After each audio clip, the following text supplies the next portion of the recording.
पुराना बांधगोड़ा प्रलयंकारी घूर्णिबात्या को पूरी 46 वर्ष। घूर्णिबात्या प्रभाव रे निमिषक मध्य गछलता गाईगोरु और मनीष आकाश में उड़ीथिले। 178 जन लोकंक मृत्यु घटिथिबा बेले 700 गृहपालित पशु मृत्यु मुखरे पड़िथिले। ग्रामटी श्मशान रे परिणत हो जाइथिला। सेही दिन को मने पकाई स्मृति साउंडुछंती ग्रामवासी। केन्दुझर जिला घसीपुरा ब्लॉक पुराना बांधगोड़ा गाँ। से दिन थिला 1978 मसीहा एप्रिल 16 तारिख। समय पाखपाखि अपराह्न 4टा। एही समय आकाश रे घोटी आसीथिला कला बादल। क्रमशः यह घनीभूत होई घूर्णिबात्यार रूप नेला। निमिषक मध्य घूर्णिबात्या प्रलयंकारी रूप धारण कला। केही किछि बुझिबा पूर्वरु गछलता गाई गोरु और मनीष मानंकु आकाश को उड़ाई नेला। गाँर 120टी घर माटी रे मिसिगला। क्षणिक मध्य 178 जन लोकंक सह 700 गृहपालित पशुंक जीवन चलीगला। गाँ सते जमिति श्मशान रे परिणत होईगला। से दिन थिला 1978 मसीहा एप्रिल 16 तारिख 3:46 मिनिट हठात गोटे प्रलयंकारी घूर्णिबात्या आसीगला। जहाँफल गाँटा पूरा अंधार दिशीगला। आम जापारे एमती कहीं मो पाखे मो छोट छोट भौणी दुईटी थे। मुझे घर पठेगी गोटे दुकान पाखे रहीगली किंतु 3 मिनिट भितर प्राय कौन होगा मुझे जापारे। तापर मोर होश नाला मत पानी ढाड़ी होश कले देखा मो पाखे 4-5टा शव भी पड़ा।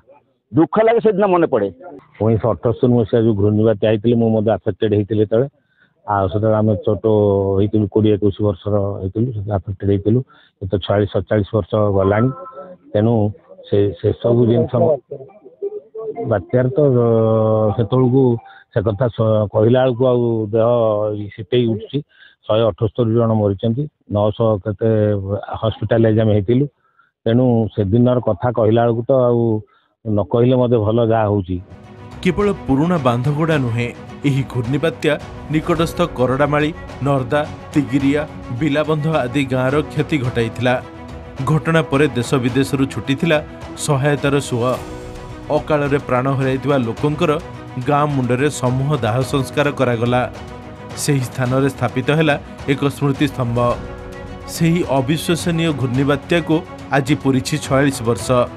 एबे भी मृतकों स्मृति रे स्मृति स्तंभ पाखरे ठिया होई बाहुनी कांदुछन्ते हतभाग्य परिवार किछि सदस्य।